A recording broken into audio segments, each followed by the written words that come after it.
a typical atom, well, hydrogen atom is one proton with one electron. Now, the school view, the simplest view, the old-fashioned view, the Bohr model of the hydrogen atom is that you have a proton with an electron going around it like a planet goes around the sun.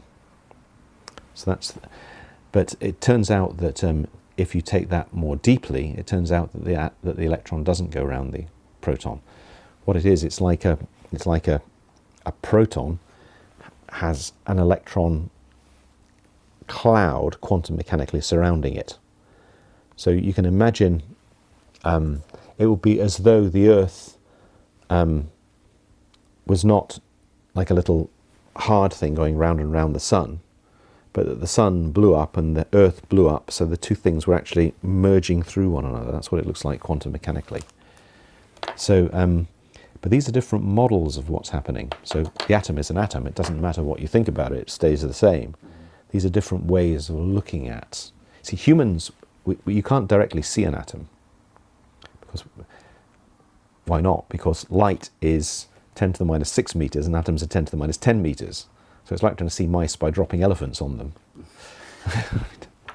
So, you know, you just, photons are great big things and atoms are really little things. You know, what? Nothing. Didn't notice the mouse at all. So, so you can't directly see it. You can't see it with light. It's too small.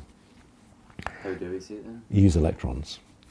But you see, the electron is what it's made of as well. So what you do is you fire the smallest thing you've got at it and see what that does. But that's like trying to find out where people are by firing people at them. I'm using analogies.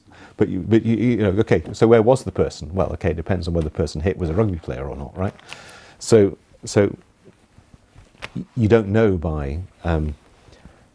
so the lightest thing you can use an electron, but that's already part of the... And that's the problem. The problem is that you can't see it directly. You have to imagine it and then work out what that would be if that were true, and then see if, as I say, your idea of reality corresponds with what you actually see, with what you actually measure, what you actually can measure.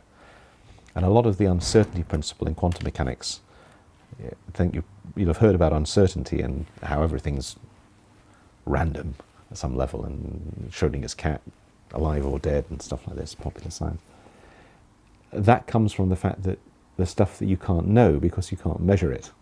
So something is happening, but you don't know what, because you can't say, okay, it's exactly at this point in the cycle. It's like knowing the engine's going round and round, but not knowing exactly where the piston is right now. And why would you want to know anyway? You don't want to know exactly where the piston is at the moment. You just want the car to go round the corner, right? Or speed up, or get out of the road or something. So it's like that.